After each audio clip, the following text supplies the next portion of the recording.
Don't forget to like the video, share your thoughts in the comments and subscribe to stay updated with our latest stories. The rain was relentless that night, a steady drumming against the roof turning the streets into glistening rivers of reflected light. I had always found something soothing about the sound of rain, the way it blurred the edges of the world and made everything feel quieter, more intimate, but that night the rain felt different, like a backdrop to something I wasn't prepared for. I was standing in my kitchen absent-mindedly drying the dishes when the doorbell rang. It was late, too late for unexpected visitors. My husband Mark had left earlier in the evening for a weekend business retreat, so I was home alone. A flicker of unease passed through me. But when I peered through the PEO, I let out a relieved breath. It was Adam. Mark's best friend. Adam had been a part of our lives for nearly 2 decades. He and Mark had met in college and had been inseparable ever since. He was a fixture at our barbecues, family gatherings and game nights. If there was anyone I could trust showing up unannounced this late, it was him. But something about the way he stood under the porch light, rain dripping from his dark hair, sent a ripple of curiosity through me. I pulled the door open. Adam, what are you doing here? His expression was guarded, but his blue eyes flickered with something I couldn't quite place. I didn't mean to just drop by, he said, shoving his hands into the pockets of his damp jacket, but I was driving home and... He trailed off, his jaw tightening. I needed to talk to someone. There was an unfamiliar weight to his voice, something uncharacteristically vulnerable. Adam was usually the life of the party, the guy with the quick jokes, the easy charm. Seeing him like this, uncertain and hesitant, made me uneasy. Come in, I said, stepping aside. He hesitated for just a second before stepping inside as he shrugged off his jacket and noticed the way his shoulders saged slightly as if he was carrying something heavy. Let me get you a towel, I offered, heading toward the hallway closet. When I returned, he was standing in the living room staring at the rain-spattered window, lost in thought. I handed him the towel and he murmured a quiet thanks before running it through his damp hair. You want some coffee? I asked, trying to ease whatever tension was in the air. Nodded, and I busied myself in the kitchen, grateful for something to do. As the coffee brewed, the air between felt thick with something unspoken. I wasn't sure if I should wait for him to speak first. Finally, as I set a mug in front of him, he exhaled sharply. I've been keeping something inside for a long time, he said, his fingers tightening around the ceramic end. I don't think I can anymore. I sat across from him, my stomach tightening. What is it? He hesitated, staring into his coffee like it held the answers he was searching for. Then, in a quiet, almost broken voice, he said, I'm in love with you. CLA. The words settled between us like a thunderclap, even though the only sound in the room was the rain. I blinked, my breath catching in me throat. Of all the things I had expected him to say, this wasn't one of them. For a moment I thought maybe I had misheard him, that maybe the storm outside had distorted his words, but the way he looked at me, raw, unguarded, left no room for misinterpretation. Adam, I started, but I didn't even know what I meant to say. No, he cut in, shaking his head. I know how this sounds, I know what this means, but I can't pretend anymore. I felt the heat rise to my face, a mix of shock and something else, something I didn't want to name. Adam had always been Mark's best friend, had always been my friend too, but I had never considered, had never even allowed myself to consider anything beyond that. You've been drinking, I said, searching for some kind of explanation. He let out a humorless laugh. No, I wish I could blame it on that. I wish this was something I could shrug off tomorrow, but it's not. It's real. CLA. I swallowed hard, my fingers gripping the edge of the table. Adam, you can't say things like that. I have to, he said, leaning forward, because it's the truth and I don't expect anything from you. I swear I don't, but I needed you to know, because pretending doesn't make it any less real. I shook my head, my pulse sounding in my ears. This was too much, too sudden. Me marriage wasn't perfect, but Mark Andy had built a life together. We had history, memories, a foundation. Adam's confession threatened to shake all of that. I took a deep breath. I don't know what you expect me to say. Don't expect anything, he admitted, but I couldn't keep it in anymore. The air between us was charmed, ed heavy with some Thingensade. I could see the longing in his eyes, the quiet desperation of someone who had HED onto something for too long, and in that moment I felt something stir inside me, an echo of a feeling I hadn't let myself acknowledge before, but acknowledging it would change everything, and I wasn't sure I was ready for that. The silence between us stretched thick and unyielding. The only sound was the rhythmic ticking of the wall clock and the rain still relentless against the windows. I felt as if the air had been sucked out of the room, my mind scrambling to process what Adam had just confessed. I shouldn't have said anything, muttered, rubbing a hand over his face. IVE probably ruined everything. I shook my head slowly, though I wasn't even sure what I was denying, his words, the truth behind them, or the effect they were having on me. My heart was pounding so hard it felt like it might break through me. No, I whispered, you haven't ruined anything. His gaze snapped up, searching me face. Then say something, anything. I swallowed, feeling the weight off the moment pressing down on me. Adam, you're my husband's best friend. You've been in our lives for so long. I never thought you felt this way. He let out a low, humorless chuckle. That's because I never let you see it. I buried it for years. Do you know how hard that's been? His voice was quiet but full of emotion, his fingers gripping the coffee mug like it was the only thing keeping him steady. I had no idea how to respond. My instinct was to tell him he was wrong, that what he felt was misplaced, but that would be a lie. I had seen the way he looked at me, sometimes longer than necessary, as if he were memorizing me. I had just never allowed myself to question it. I exhaled slowly. Adam, I love Mark. I know. He smiled faintly, but it didn't reach his eyes. That's why I never said anything. That's why I told myself I could live with it. But lately, Claire, I didn't know it's getting harder. I pressed my fingers to my temple trying to think clearly. Why now? Why tell midnight? He hesitated then sighed. Because I saw you at the grocery store earlier today. You were laughing at something the cashier said, and for just a second you looked so happy and it hot to myself. What if that had been my life? What if I had told her sooner? I felt something tighten in my chest. Adam whispered. He gave me a sad smile. I know it's selfish and I don't expect you to feel the same way.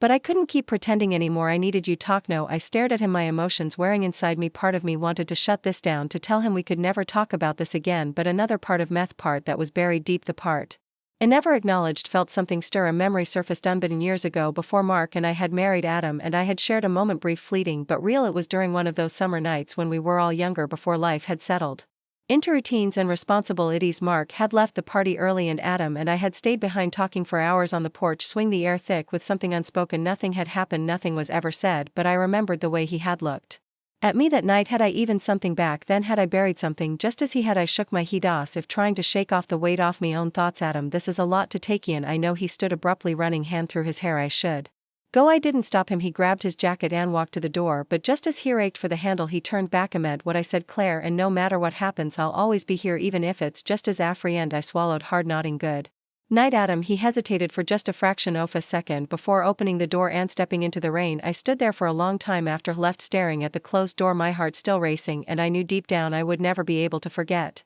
what he had said. He barely slept that night. Every time I closed my eyes Adam's words were played in my mind like an echo. I couldn't silence. I couldn't keep pretending anymore. I needed you talk. No, I told myself it didn't change anything. I was married to Mark and we had built a life together, solid, steady, and familiar. But even as I tried to convince myself, a part of me knew that things won't be the same after tonight. By morning the storm had passed, leaving behind damp streets and the crisp scent of fresh rain in the air. Mark was already awake, sitting at the kitchen table with his coffee and his laptop open in front of him. Morning, he said without looking up. Morning. My voice was horror, and I wondered if he could hear the exhaustion in it. I busied myself making coffee, avoiding his gaze. My hands were steady, but inside I felt shaken. Should I tell him? Would that make it easier? As I poured my coffee, Mark finally looked up, his brow furrowed slightly. You okay? I forced a small smile. Yeah, just didn't sleep well. He nodded, already distracted by his emails. It was so typical, so routine, and yet for the first time it felt like there was a wall between us, one that hadn't been there before, and I hated that I spent the rest of the day trying to push Adam's confession to the back of my mind. I ran errands,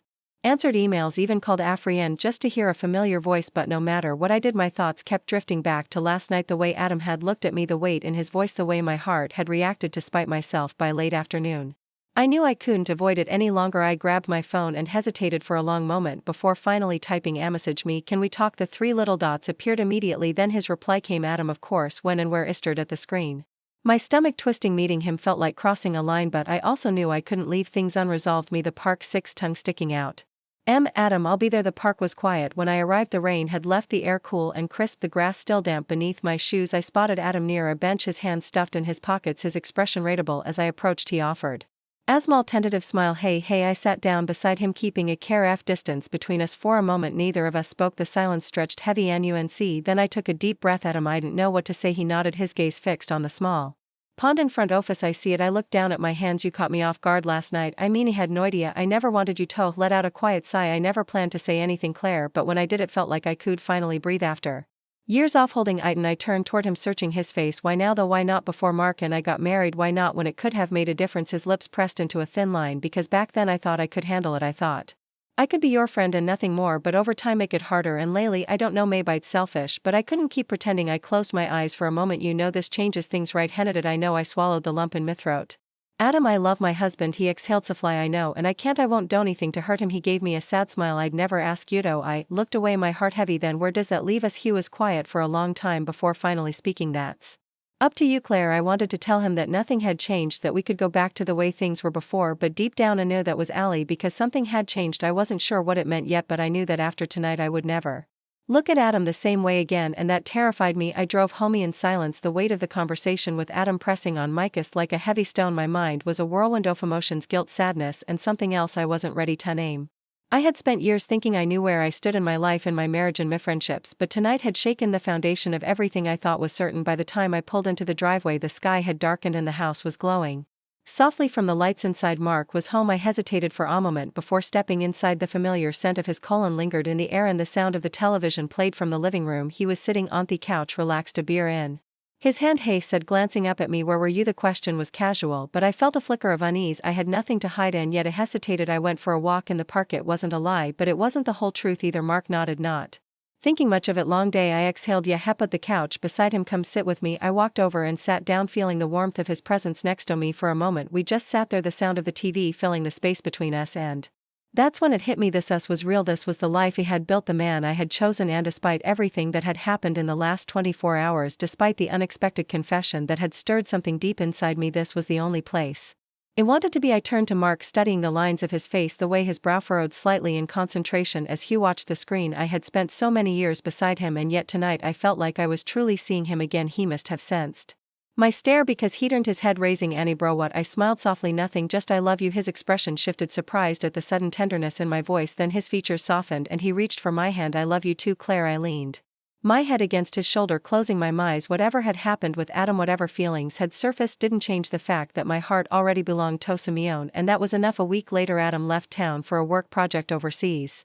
He sent me a short message before he left. "Adam, take care, Claire. I'll always be here if you need me." I stared at the message for a long time before finally replying, "Me, you too, Adam." I didn't know if things would ever fully go back to how they were before, but maybe that was okay. Life had a way of surprising us, off testing the strength of the choices we made, and in the end it wasn't about the words left unspoken or the roads not taken. It was about the love we chose every single day. The end.